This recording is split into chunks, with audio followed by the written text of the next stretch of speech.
Hello guys, good morning. Happy Monday morning po sa inyong lahat. Yan. For today's video guys, no, i-share ko lang sa inyo kung paano natin dinidisplay yung ating mga chichirya. So, bali nilalagay natin siya sa ganito guys, no, yung parang pinaggamitan ng mga sesto, ayan. Kasi nung dati, nung dinidisplay ko lang siya ng nakasandal sa ganito guys, since salamin tong ating estante, dumudula siya guys, no. So, every time na merong kukunin, ayan, nagkakagulo-gulo siya. So, I decided guys, no, na ganito yung gawin ko. Ganito yung gamitin ko guys, no. Yung pinaglagyan ng mga sesto, ayan, hinahati lang natin siya. Tapos dyan natin siya nilalagay. So, parang mas feeling ko mas okay siya ngayon guys, no. Compare sa dati na wala siyang ganyan. Actually, before ko na-achieve to, mga ganito kadami na sesto, ang tagal guys, no. Kasi hindi naman ganun kabenta yung ating mga sesto ngayon. Ayan, kasi sa school ng mga bata ngayon, medyo pinagbabawal yung mga sesto. So, dapat daw tubig lang, lalo sa mga kinder, ganyan. So, ito, ganito natin inaayos yung ating mga chichirya guys, no. Ayan, so medyo mas organized siya ngayon. Ayan. Ayan guys, no. Actually, kung tutuusin guys, no, sabi nga nung asawa ko, kaya naman daw bumili ng mga plasticware na lalagyan. Kaso parang nanghihinayang ako guys, no, kasi sobrang dami ng klase ng chichirya. Kung bibilin ko lahat, siguro mas malaki yung ipupuhunan ko. So, as of now siguro, sa ngayon siguro, ito muna yung gagamitan natin kaysa bumili, no guys. Kasi parang nakakapanghinayang naman din. Although siguro, pag dumating yung time na medyo nakaluwag-luwag, ayan, so bibili tayo. Ayan guys.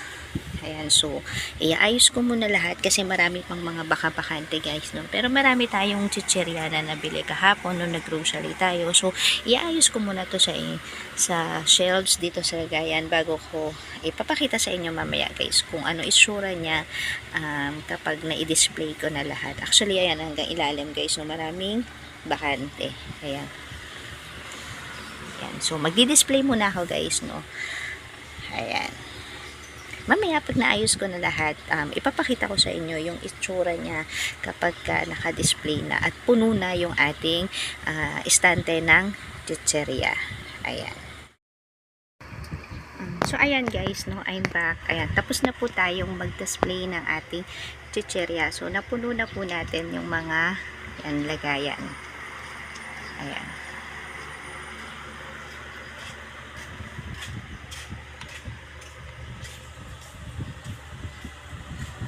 Alam nyo minsan guys, no, ang dami na nung klase ng mga chichirya na tinitinda natin, pero meron pa din hinahanap si customer na ibang klase ng chichirya. Minsan, kung ano yung mga naka-display, ang dami ng naka-display, ang dami ng variants ng chichirya, pero meron pa rin silang ibang hinahanap. Ayan. So, nakapagpunas-punas na rin tayo na itong ating stante ng mga chichirya.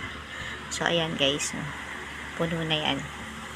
So, meron pa tayong mga natara. Ayan. So, medyo may dalawang karton pa na iba't ibang klase ng chichirya. Ayan. So, papakita ko sa inyo kung anong itsura niya sa labas. Ayan. Tara, labas tayo.